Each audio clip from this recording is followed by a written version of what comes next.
Yeah.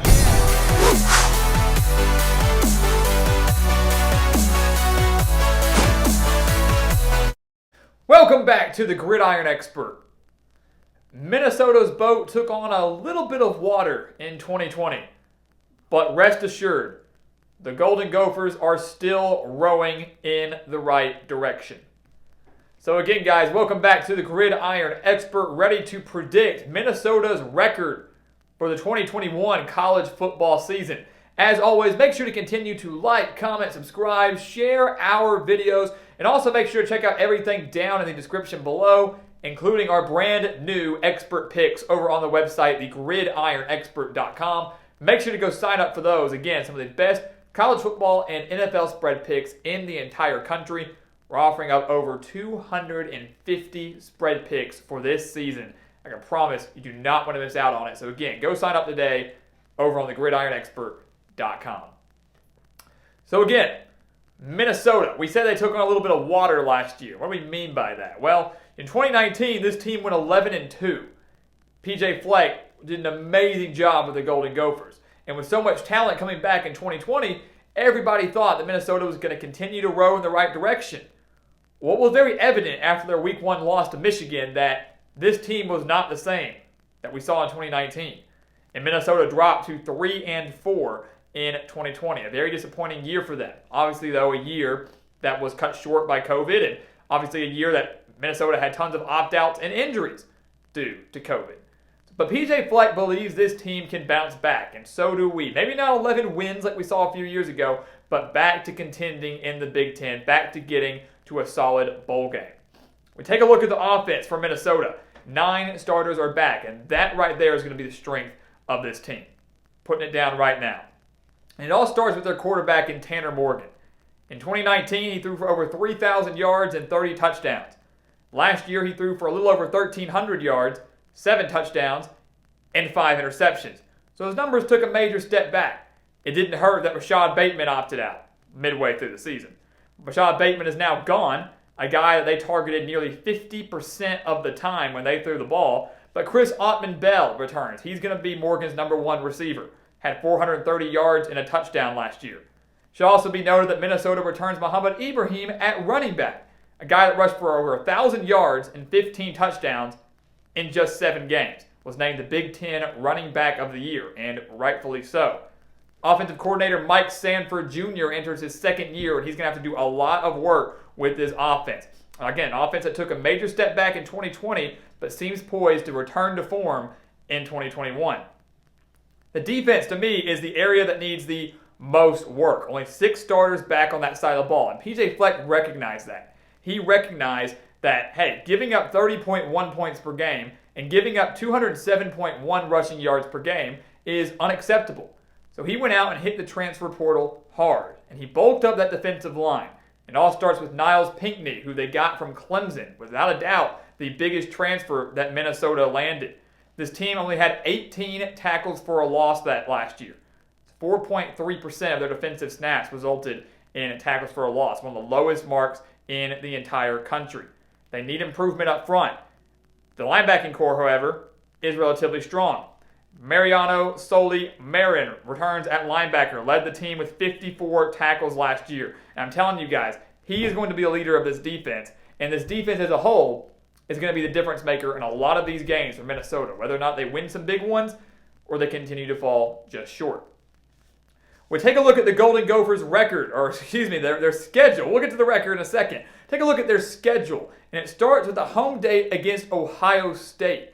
Now, this is a game, guys, that a lot of people have circled as a trap game for the Buckeyes. This is a game with many people think, hey, Minnesota's hosting Ohio State on a Thursday night in Week 1 with all this talent coming back, and Ohio State, they lose so much talent, especially on defense, and arguably, namely, the biggest one, Justin Fields at quarterback. So with breaking in a brand new quarterback on the road in a Big Ten matchup with a sold-out crowd post-COVID, a lot of people are picking Minnesota. I'm here to tell you that we're not. I do think this is a prime opportunity for Minnesota and PJ Fleck to make a statement, to upset the Buckeyes. And if Tanner Morgan can return to form, I have no doubt that Minnesota can exploit this Ohio State secondary one that allowed 304 passing yards per game, the worst mark in the Big Ten.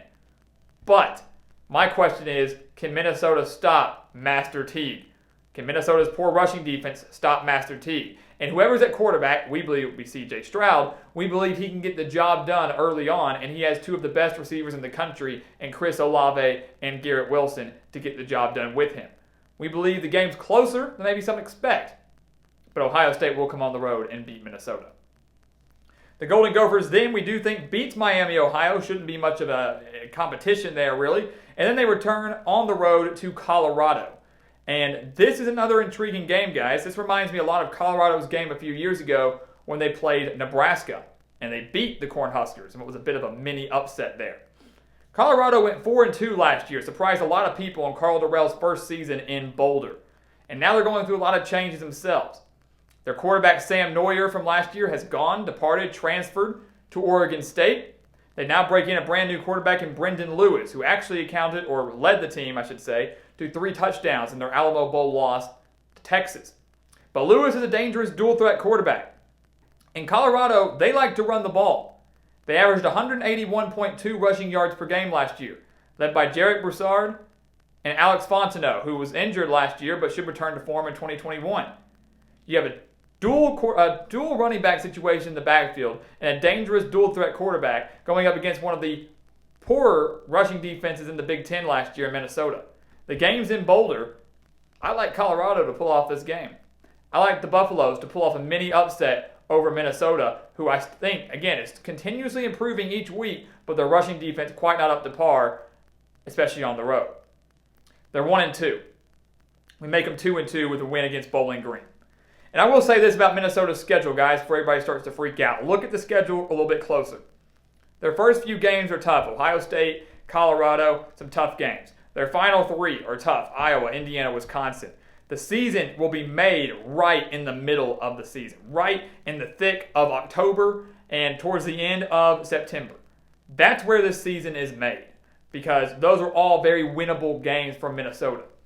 We know they have some tough ones up front, tough ones at the end. That creamy middle, that right there in the middle, that's where their season is made, whether they can win 7, 8 games or whether they're borderline bowl eligible. So they said, we beat Bowling Green. They didn't go to Purdue. They didn't travel to Purdue. A lot of people would write this off as a loss. Home field advantage for Purdue, usually plays relatively well under Jeff Brom. We're not saying that. We're going to give Minnesota a win in West Lafayette. The Golden Gophers have won 3 straight against Purdue. They've won 7 of the last 8 against Purdue. They beat them 34-31 last year. And I think this Minnesota team obviously will be better now than they were last year. I don't know if I can say the same for Purdue. Lose Rondale Moore. Yes, David Bell's still there, but they got to find a competent quarterback to get him the ball. Competent and consistent quarterback to get him the ball, we should say. Jack Plummer, Aiden O'Connell. And yes, we know they have a couple key players on defense, but they still allowed over 29 points per game. And I just don't know if Purdue can get anything going against a very solid Minnesota offensive line. The Boilermakers allowed 254.2 passing yards per game last year. Expect Tanner Morgan to go on the road and get the job done. They're 3-2. They get their bye week. They get back-to-back home games against Nebraska and Maryland. Another thing you should mention, guys, they played 2 road games in their first, 5 games to start the year? Not usually ideal, and not many cupcake teams in there either. They get their bye week and they play Nebraska. They beat them 24-17 on the road last year. Minnesota did. Beat them 24-17 on the road last year. And I look at Nebraska now. They're quite the anomaly in the Big Ten. We think they should have a good offense. They should have a good offense because that's what Scott Frost is known for, but the talent simply isn't there. They can't get any consistency from Adrian Martinez. Nebraska's strength is going to be their defense, without a doubt. But is their defense going to be good enough to come on the road and beat the Golden Gophers? And the Golden Gophers defense, that's going to continue to improve, as we said, week in and week out. If they keep shutting down Nebraska, quick 3-and-outs, forcing a few turnovers here and there, eventually Nebraska's defense wears thin. Off a week of rest at home, Minnesota will defeat the Cornhuskers. And I can say the same for the game against Maryland. Last year, Minnesota lost to the Terrapins 45-44 in overtime. They led by 17 entering the fourth quarter, blew that 17-point lead, and then missed the extra point in overtime to lose to Mike Locksley and the Terrapins. Now they're at home. They have redemption on their mind. Maryland allowed 230 rushing yards per game last year. I expect Mohamed Ibrahim to have a big game at home against Maryland. Minnesota shuts down Talia Tagovailoa, and they get their second straight conference victory, third straight conference victory, and are riding a 4-game winning streak going into the road game at Northwestern.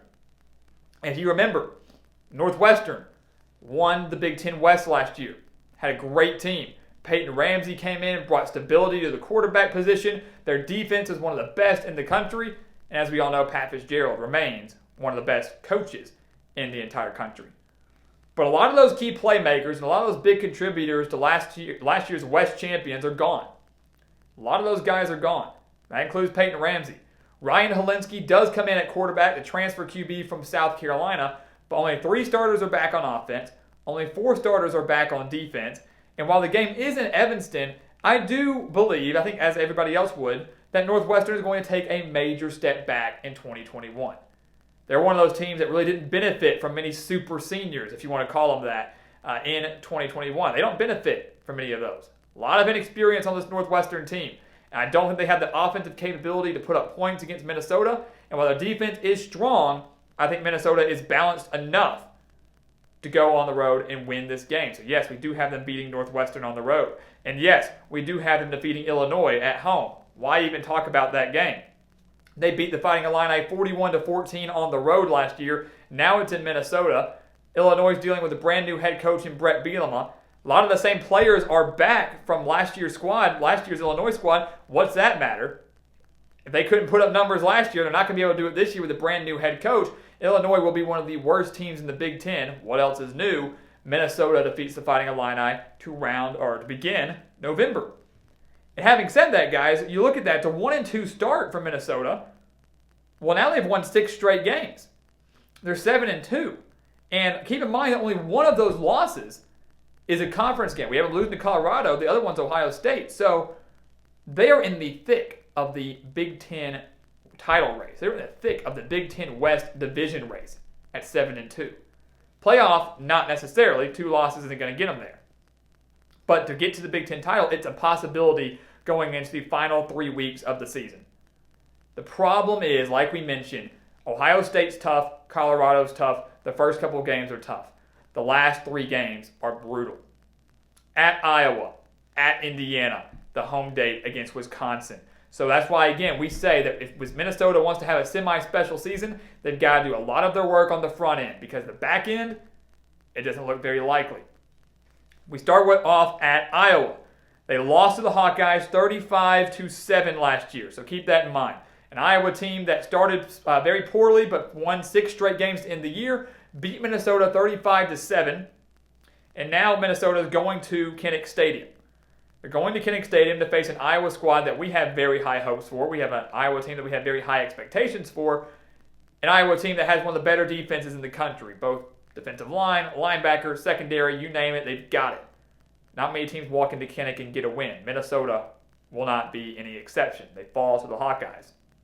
They then travel to Indiana, an Indiana team that returns 17 starters, including their quarterback Michael Penix, including Ty Freifogel, Peyton Hendershot, and a defense that returns 8 starters, led by Micah McFadden at linebacker. Tom Allen's doing a phenomenal job in Bloomington. This Indiana team absolutely is an East contender, could take down Ohio State, has the possibility to do so. In Bloomington, we don't think that Minnesota has any capability to win this game. Not saying they're going to get blown out, but I don't know if the offense has enough to go up against Indiana and this Indiana defense. I don't know if the defense has enough to shut down Ty Freifogel and the Michael Penix connection. It's going to be very difficult to do. So they lose their 2nd straight game. They then return home to take on Wisconsin. They lost to Wisconsin 20-17 in overtime last year. I expect this game to be close again because rivalry week, when you play your rival, it's always usually close. Teams wake up to play their rivals. And we have very high expectations for Wisconsin this year. Not just an opportunity for Minnesota to redeem themselves after a heartbreaking loss, but to maybe play spoiler for the Badgers. But I still don't think they're going to have enough. You look at Wisconsin. Graham Mertz should improve at quarterback. That's been the missing piece for the Badgers for so long, is having a quarterback that can actually stretch the field. They should be able to do that this year, especially with so many big pass catches returning for Wisconsin. We know the run game will always be strong. We know the defense returns 8 from a top 10 unit last year. And the line of scrimmage, the battle in the trenches, rarely is there any team that can beat Wisconsin in that area. Minnesota will not be able to beat Wisconsin in that area. So even though they host the Badgers, we believe that Wisconsin has enough to come on the road. And a series they have dominated for a very, very long time now. Wisconsin beats the Golden Gophers. Yes, Minnesota finishes on a 3-game losing streak. They win 6 straight. They drop their final 3, but they're 7-5. They're 7-5 to wrap up 2021. And if you're PJ Fleck, if you're Minnesota, you've got to be happy with that. Go from 3-4 to 7-5, middle of the pack bowl game, mid-tier bowl game in 2021, a shot at 8 wins, and another opportunity just to keep rowing the boat in the right direction heading into 2022. So guys, as always, thank you so much for watching us here at the Gridiron Expert on YouTube. Make sure to continue to like, comment, subscribe, and share our videos. Also, make sure to check out everything down in the description below. Go sign up for those expert picks. Over 250 college football and NFL spread picks in 2021 over on our website, thegridironexpert.com. I promise you do not want to miss out on that. And once again, as always, thank you so much for watching, guys, and we will see you next time right here on the Gridiron Expert.